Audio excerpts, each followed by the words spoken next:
सैया सुहाग रतिया तनी धीरे उतारा हमार नथिया।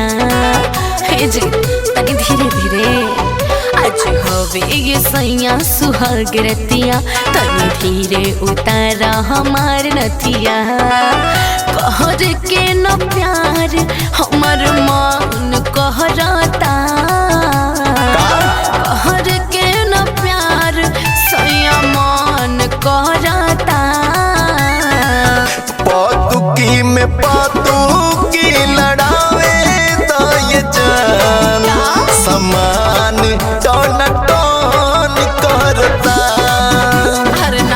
पातुकी में पातुकी लड़ावे तो ये जान समान टन टन करता। ना जाए दे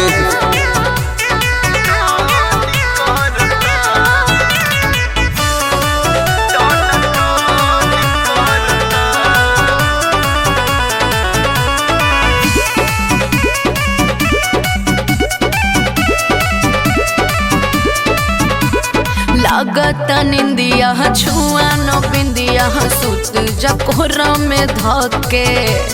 तोहरे अमानत हो सुना ये सहिया तोहरे न लागी हके। अरे तोहरे न हो काहे छुआई बड़ा। अच्छा ऐसे न बिचवा में तकिया तू घेरा हमरा ओरी कर बर्तनी फेरा। काहे मानेला न बात ढेर होई गइल रात, काहे मानेला न बात ढेर होई गइल रात। भीतरी से जीवा त हमार जहरता। पातुकी में पातुकी लड़ावे तो ये जान समान टन टन करता।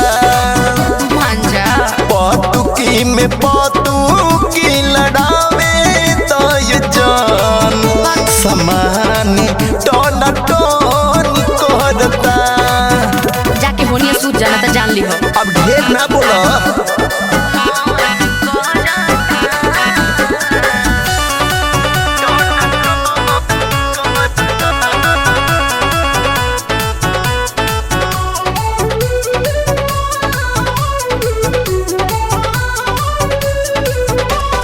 खोली के सारी धोई देला गोरा तारी साचो तू बहरा या नारी। अच्छा अब नहीं मनब तो सुना ये सहिया जाके सुतब गोरा थारी।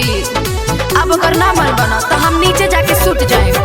उपेंद्र उजाला के जागल बताओ हो तब काहे खातारू रे रानी भाव हो।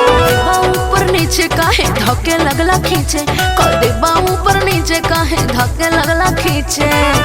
एही से तो मनवा तो हमार डहरता बुझा। पातुकी में पातुकी लड़ावे तो ये जान समान टन टन करता।